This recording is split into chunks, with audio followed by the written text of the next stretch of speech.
Assalamualaikum warahmatullahi wabarakatuh teman-teman semuanya. Gimana kabarnya teman-teman? Sehat? Ya, saya doakan sehat ya teman-teman. Nah, langkah berani kembali diambil oleh Menteri Keuangan Purbaya Yudi Sadewa teman-teman. Kini masyarakat punya jalur langsung untuk melapor, bukan ke siapa-siapa teman, tapi langsung ke Menkeu teman-teman.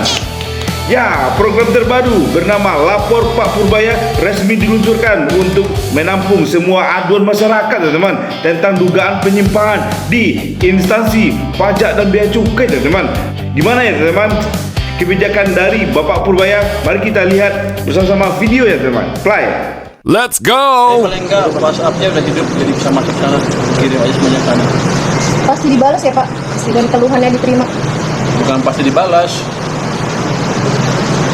Tindak lanjut Pak. Tindak Tadi saya cerita langsung jawab ya. Saya belum tindak lanjut ya. Nanti ada tim yang memilih yang mana yang paling signifikan. Tentu pasti dia akan divalidasi dulu kan, bener nggak nih? Atau cuma nyapin saya aja, komplain sana komplain atau nggak ada. Kita akan validasi dulu, begitu divalidasi oke, kita akan follow up. Jadi harusnya semaksimal mungkin kita follow up sampai nggak ada lagi yang ngeluh. follow up untuk menindak petugasnya Pak. Pak hari Senin Menindak petugas. bukan follow up, kita lihat apa sih masalahnya. Kalau petugasnya yang salah, kita sikat petugasnya. Kalau yang lapor yang salah, kita hajar yang lapornya. Tapi kan bisa juga yang lapor orang lain kan. Kita follow up sesuai dengan masukan yang diberikan oleh yang mengadukan.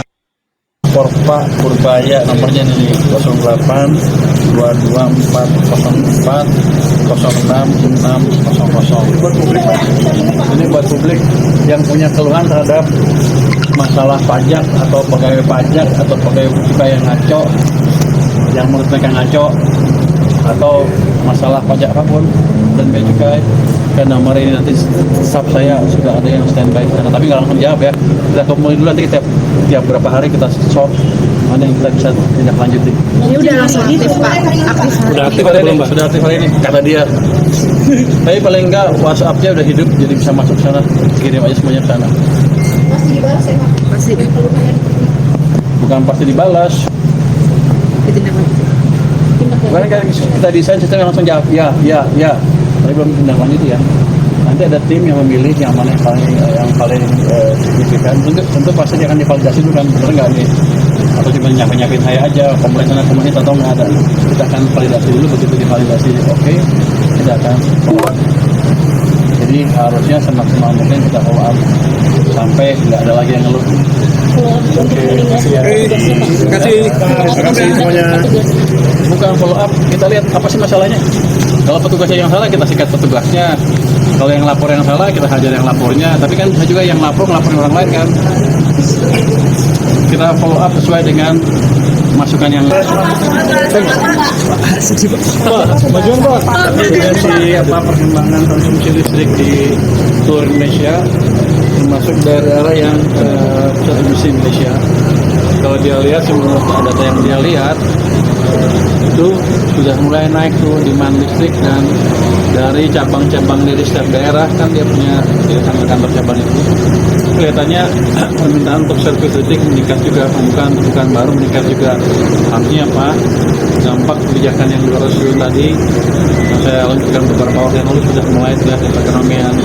Jadi katanya demand mulai menjadi, saya harapkan ke depan akan meningkat terus. Dan saya akan minta update ke DPLN mungkin setiap bulan minggu datanya seperti apa. Kita akan lihat kalau yang masih bisa dorong, kita dorong lagi perekonomian. Ada bahasan stimulus ya Pak? Stimulus diskon. Nanti itu bukan saya ngomongin. Habis ini ngomong utang KCIC nggak Pak? Habis sama dengan tanah, utang KCIC sama dengan tanah sih tidak. Nanti saya lihat, ini kan pertemuan Dewan Pengawas yang pertama. Saya pertama ya, saya mau lihat seperti apa. Bukannya kemarin udah jawab ya, katanya jawabnya tegas. Dengan dua opsi katanya Pak, antara dikasih ke pemerintah atau suntik ke AI.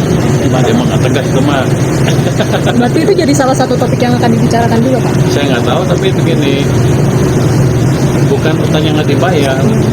Kan pemerintah apa, kalau dulu kan semuanya pemerintah yang tadinya begitu kan, tapi ketika sudah dipisahkan dan seluruh dividen masuk ke Danantara, Danantara cukup mampu untuk dia membayar itu. Jadi bukan nggak dibayar utangnya, dibayar tapi Danantara bukan APBN kelihatannya.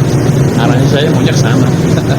Pak Menhan baru saja mengumumkan kalau Indonesia akan membeli fighter jet dari China Chengdu-Jayton.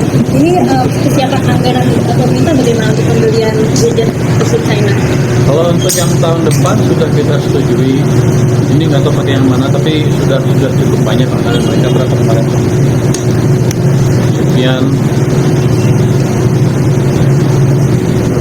saya lupa, 9 miliar dolar kalau nggak salah, atau lebih, saya lupa angkanya.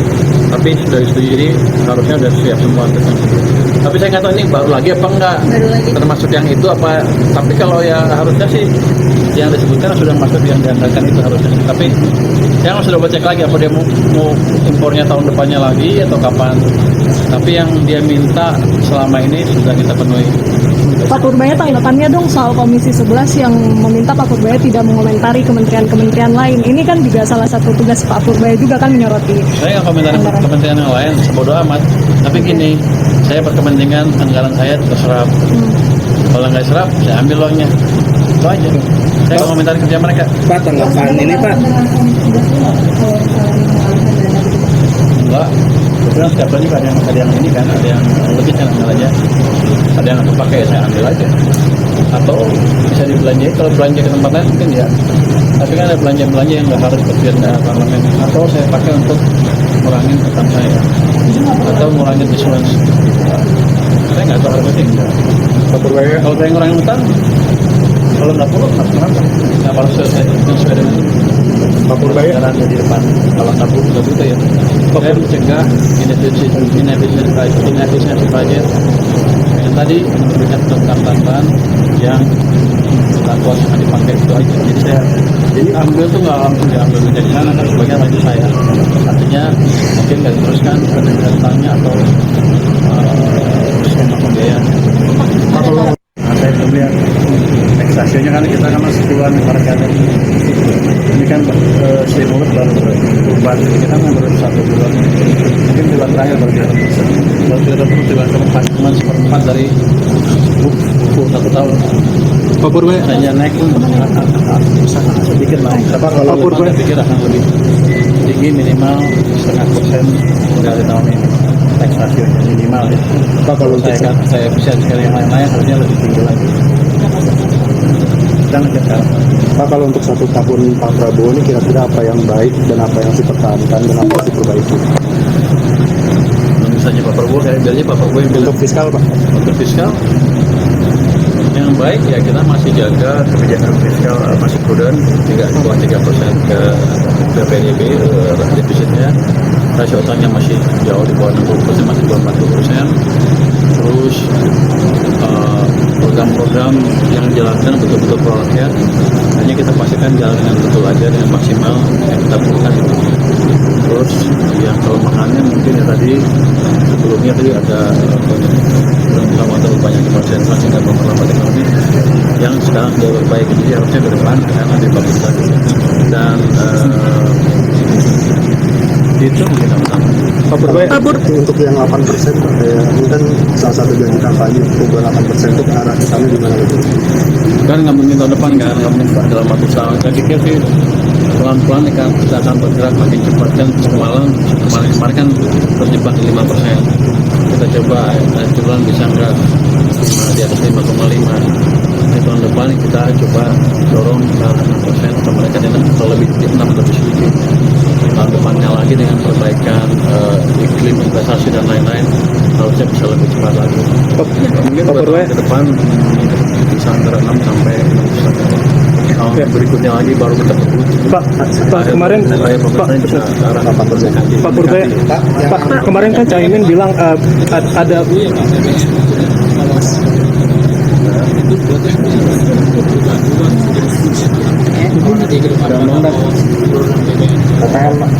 nanti kita lihat kalau perlu ya kita propose ke parlemen, kalau enggak ya atau saya berlindung kembali itu, wah saya nggak bisa nurun ini, saya nggak bisa apa-apa, saya nggak tahu mau jadi apa.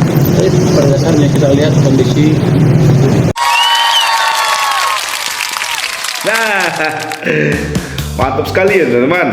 Bapak Menteri kita berupaya. Langkah ini patut diapresiasi teman-teman, karena kalau rakyat diberi ruang untuk mengawasi teman-teman, maka tak ada lagi tempat bagi korupsi untuk bersembunyi teman-teman.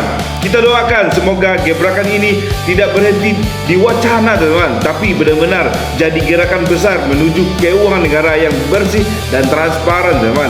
Bagaimana menurut kalian teman-teman? Apakah lapor Pak Purbaya ini langkah berani atau sekedar formalitas teman-teman? Tulis pendapat kalian di kolom komentar ya teman. Terima kasih banyak teman. Jangan lupa like, share dan subscribe teman. Assalamualaikum warahmatullahi wabarakatuh teman-teman semuanya.